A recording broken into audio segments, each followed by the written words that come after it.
আছেন সবাই, এই দেখেন ইলিশ মাছ। আজ রান্না হবে ইলিশ মাছ।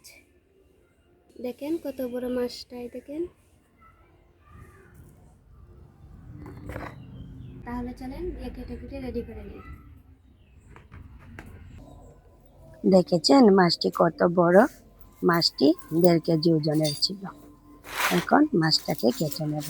প্রথমে মাছের পাতিগুলোকে ছাড়িয়ে নেব।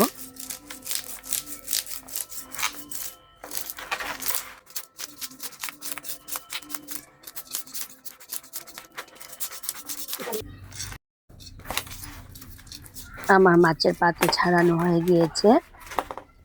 এবার আমি মাছটাকে কেটে নেব।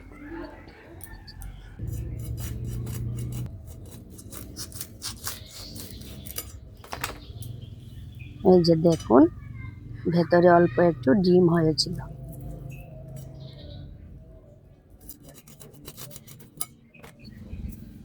দেখুন মাছের এই অংশটা কতটুকু চ্যাপ্টা। মাছটা বড় হওয়ায় আমি মাছের পেটি খুলে নেব। পেটি খুলে তারপর মাছটা ধুয়ে নেব। ধুয়ে এনে পিস করব। এই যে আমি ধুয়ে এনেছি। এবার মাছের চারপাশের কাঁটাগুলো কেটে দেব, তারপর পিস করে নেব। ইলিশ মাছ কাটা তো অনেক সহজ, সবাই কাটতে পারে।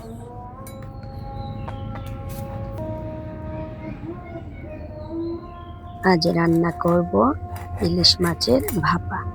সর্ষে দিয়ে ইলিশ মাছের ভাপা রান্না করব। এটাকে সর্ষে ইলিশও বলা যায়।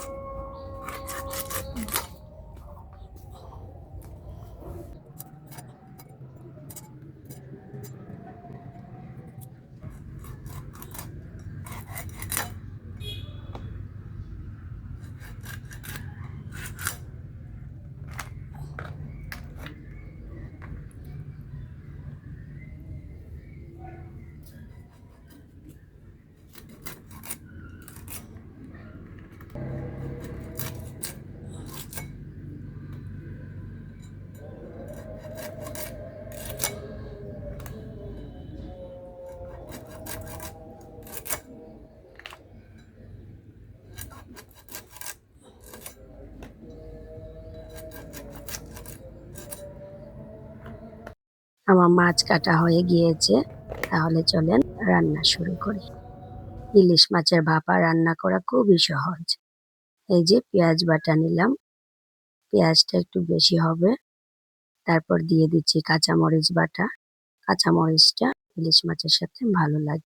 দিলাম সরিষা বাটা। সরিষাটা আমি বেশি দেইনি, অল্পই দিলাম। হলুদ, মরিচ, লবণ দিয়ে দেব।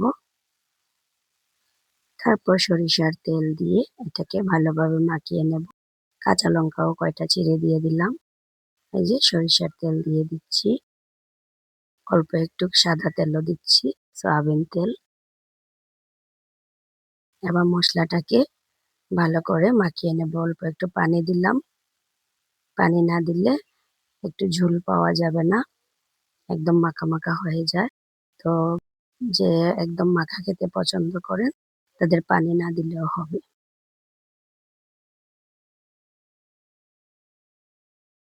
এবার মাছটাকে একটা একটা করে এটার মধ্যে দিয়ে দেব।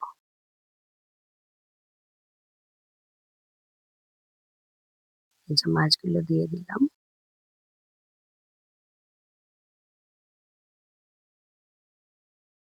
আমি অল্প আর একটু পানি দিচ্ছি, দিয়ে এবার মাছগুলোকে মশলার সাথে মিশিয়ে নেব, যেন মশলাটা ভালোভাবে মাছের মধ্যে ঢোকে। এমনিতেই ইলিশ মাছ তো নরম মাছ, এটা এমনিতেই অল্পতেই হয়ে যায়। এবার পানি বসিয়ে দিলাম একটা কড়াইয়ে, এটাতে আমি ভাপে রান্না করব। এবার একটা স্ট্যান্ড বসিয়ে দিলাম। এখন মাছটা বসিয়ে দিলাম এটার মধ্যে। এবার আমি ঢেকে দিলাম। ঢাকনাটা ভালো হতে হবে, যেন তার ভাপটা বের না হয়ে যায়। আমি কিছু সময় ভাপ দিয়ে নিয়েছি। এবার আমি মাছগুলোকে উল্টে দেব, উল্টে আবারও ঢেকে দেব। এভাবে ঢেকে ঢেকেই আমি রান্না করব। যখন দেখব যে আমার মাছ থেকে তেল বের হয়ে গেছে এবং মাছটা সেদ্ধ হয়ে গেছে, তখন আমি নামিয়ে নেব। এভাবে আমি আরো কিছুক্ষণ ঢেকে ঢেকে রান্না করব। এখন দেখুন মাছটা কেমন হয়েছে।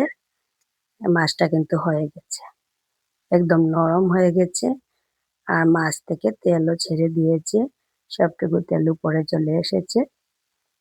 এখন আমি আবার উল্টে দিয়ে আর একটু সময় ঢেকে রেখে দেব, তারপরেই রান্না হয়ে যাবে।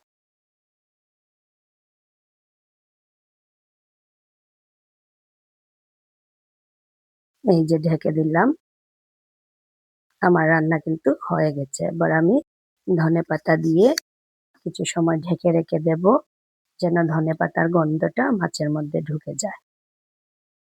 রেডি হয়ে গেল আমার ইলিশ মাছের ভাপা।